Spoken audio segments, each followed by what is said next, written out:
Test, test, check 1, 2. You know you need unique New York. You know you need unique New York. Does that sound all right? Ah, that's better. You can always tell something's missing when you get isolated results, like AI that's only right for one of your systems. Get AI that can work across your data and applications. Learn more at IBM.com. The AI built for business. IBM. Whatever the occasion, effortless elegance is right this way. Because Hilton brings you new ways to stay courtesy of the Nomad London. And it doesn't stop at award-winning dining in a space draped in velvet and illuminated by vintage chandeliers. No, this day goes beyond with unparalleled personalized service and attentive hospitality. Oh, and did we mention the Nomad London can be booked using your Hilton Honors points at Hilton.com? Hilton, for the stay. There's a reason why the world is getting heavier and heavier and heavier. No matter where you find yourself, if you are looking for growth, if you are looking to expand, you run into the weight of resistance. No matter how much you try, no matter how much you write down, no matter how much you try to manifest, it seems like the world is just getting heavier and your dreams are getting further and further away. My name is Henry Lawrence, and welcome to this episode of the Positive Mindset Podcast, where we're going to talk about what you truly are, how to understand the experience you're having, and make the switch to receiving. Make sure to listen all the way through, because at the very end, we're going to take a deep, healing, meditative breath to help us align on this message and move forward throughout the day. We are the rising tide. So if there is something in this message, something that uplifts you, something that gives you a positive perspective, leave a comment, like this video, or share it with somebody so that we can grow together. Your comment might give somebody the strength, the encouragement to put into action what it is that we are talking about today. Now, before I get into this, I want to say this is a new understanding for me. In life, reflection is so important. If you do not reflect, you will project anything that you're going through. And so something that I am trying to work on as much as I can is reflection. And I had a powerful reflection point last night, and just sit with me as I walk through this and try to take it in as I am currently taking it in as well. If you remove pleasure from somebody or yourself, you find out someone's true state of being. I don't want to say it's who they are, but it's their true state of being. You see, when pleasure is removed, who we are is expanded. And so you are made in this perfect alignment, perfectly balanced, almost like a yin and a yang. If it's 50-50 of your balance, that's equally balanced. If it's 49-51, the balance still stays the same of what it is that you're perceiving. And so if you are someone that needs stimulus, and I thought about this because I was eating some treats, like food that isn't good for me, and I realized like how sweet, how much sugar, how much things had to be put into this for it to feel good, taste good. You see, when you are chasing an external thing to make an internal improvement, you will always need more. It'll feel satisfying for a second, but it won't help you become something. And the law of attraction says like attracts like. So where you're at in this journey, when you want more money, when you want to expand, when you want an easier life, when you want better friends, when you want a different situation, you're in the state of wanting these things and chasing these things and needing hits from these things, needing more of them to align with something that's in here, and it will never work. It just starts making you feel unbalanced because you're needing to receive something and not realizing that you are something that needs to expand something. So when you remove the pleasure for something, your ability to find the good, find the light in something improves. You see, if you eat a very healthy diet, meaning you're eating just clean foods, no processed foods, no extra sugars, just things that are naturally meant for us to eat, and you're drinking just regular water, you're really taking care of yourself in this time. When you are doing these things, if you have a little bit of honey, or a little bit of sugar or something, it feels rich. You really taste it. It tastes so good. And if you were to eat something that, if you've been eating unhealthy, that tasted good then, it would be too much. It wouldn't be good. The same is true with your internal self. When you start practicing your gratitude and loving who you are in every single moment, who you are starts to expand. And so if you start loving how abundant you feel when you have nothing, then that truly means you're actually abundant, and it'll start coming towards you. You see, you start increasing the internal energy, and so that wave starts to shift. And so instead of needing 70% of external to feel good and then 30% of your internal writing, it starts to shift. And eventually you can get to the point where 99% of you is operating on internal alignment and then 1% is experiencing the world. Imagine how much you could pull if 99% of your energy is focused on any good that you could find in this life. You'd be extremely powerful in finding light in the darkest situations. You cannot pursue something and expect it to fulfill something. And that's the difference. So whatever it is that you're going through, realize that if you remove pleasure from the situation, if you remove the stimulus from the situation, if you remove the reward from the situation, and you figure out, okay, how can I find love for what I currently have? How can I feel the thing that I'm desiring now with what I currently have? And that increases your state of being. The removal of stimuli, the removal of pleasure gives you yourself. And then you start to increase yourself. You no longer need the extra sugar to taste something sweet. You're able to taste the natural sweetness of something. You no longer need the extra praise to feel like you have worth because you're able to feel the worth within yourself. You no longer need the extra money to feel rich because you become rich within yourself. The law of attraction then will make the two come together so that you actually find a loving life because it matches you, to where you actually find an abundant life where it matches you, where you actually find a wealthy life where it matches you. Your state of being is everything. We must get out of the idea that if I eat this food, I'll be happy. That if I make this money, I'll be happy. Because those things, although they'll feel initially good, will not elevate self. So if you've been doing hard work and you've been pushing forward, but nothing seems to change, it's because you're having to become strong in the wrong way. You're having to become less and less than you, and more in your strength is arrived from what is going on externally from you. And that is not fulfilling. That is not flow state. That is only trying to receive versus trying to let things flow through you. So if you want to move forward in something, you have to understand that there's you, the source, and then everything that you're adding on top of it in this physical world. But you are not this physical world. So whatever your current situation is, you need to learn what the wealthiest version of you would do in that current situation, not I'll do it when. If you want the loving version of you, what would the loving version of you do in your current situation, not when things are better?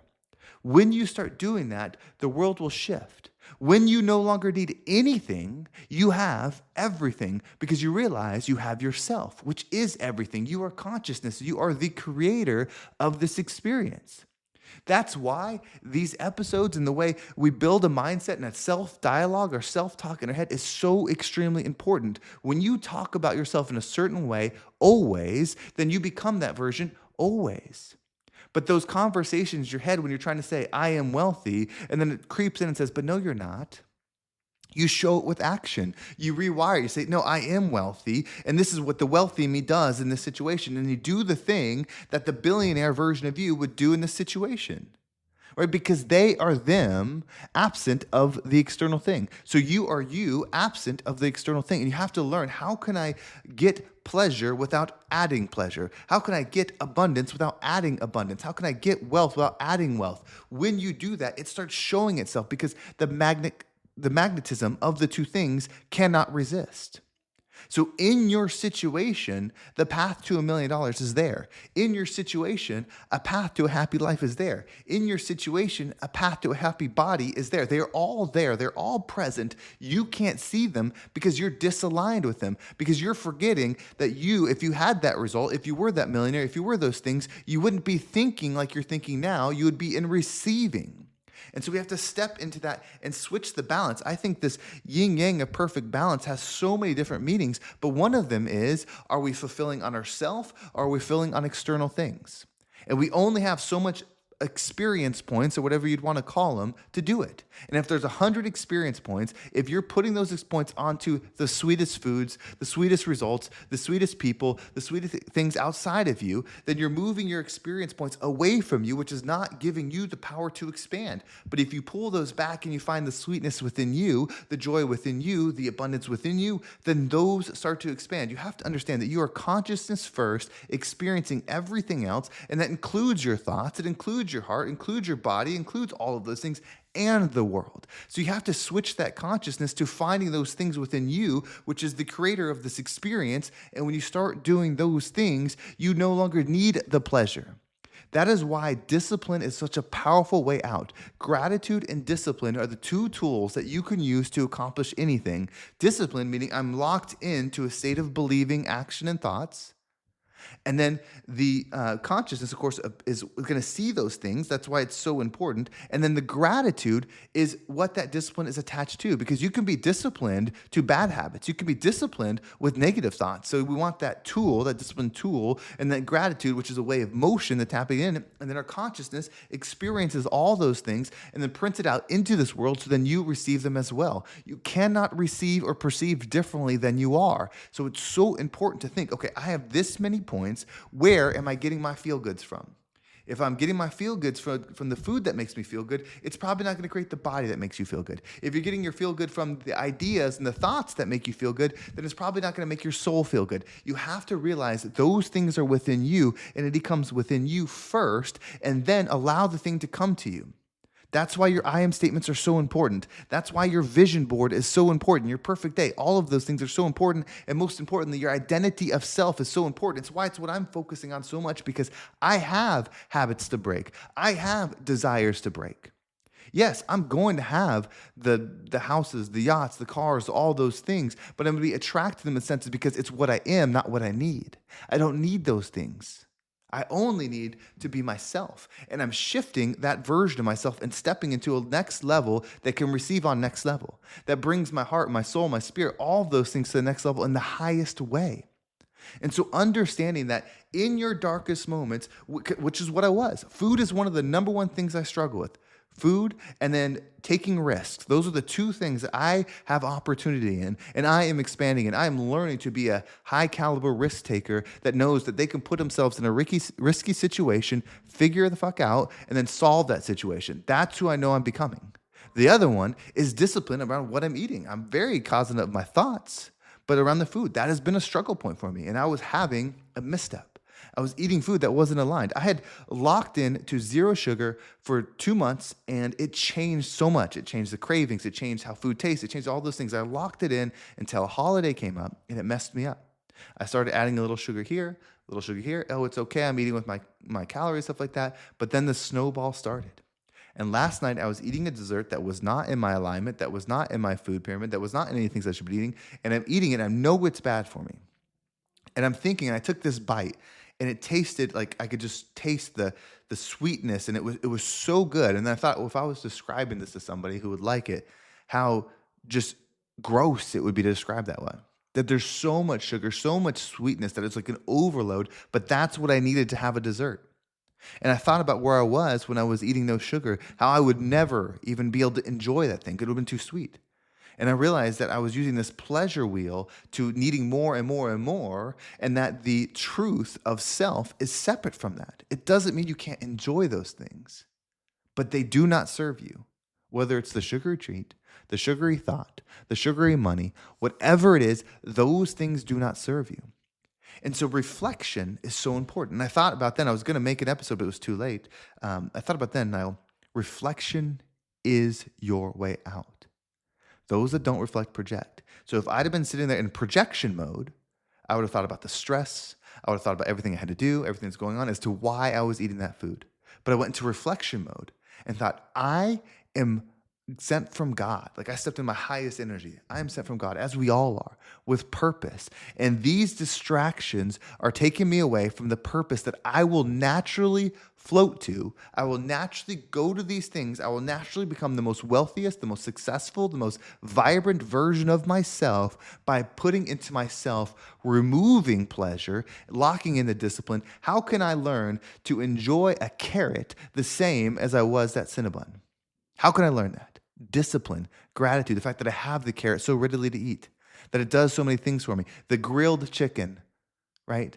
The lean turkey, whatever it is, eating that and building the gratitude and the love and the same feeling to something that's actually going to do good for me than the external pleasures. When you do that, every single thing changes. So what we're going to do is we're going to realign to what we are. It seems like people love the "I am the one" statement. That's what we're gonna do is you breathe and say, "I am the one." So you take that deep breath in, "I'm the one."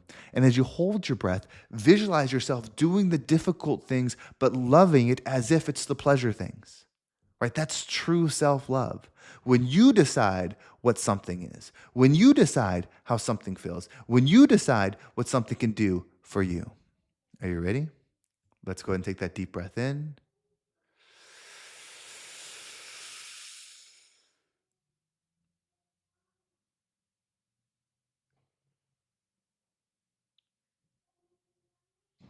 And out.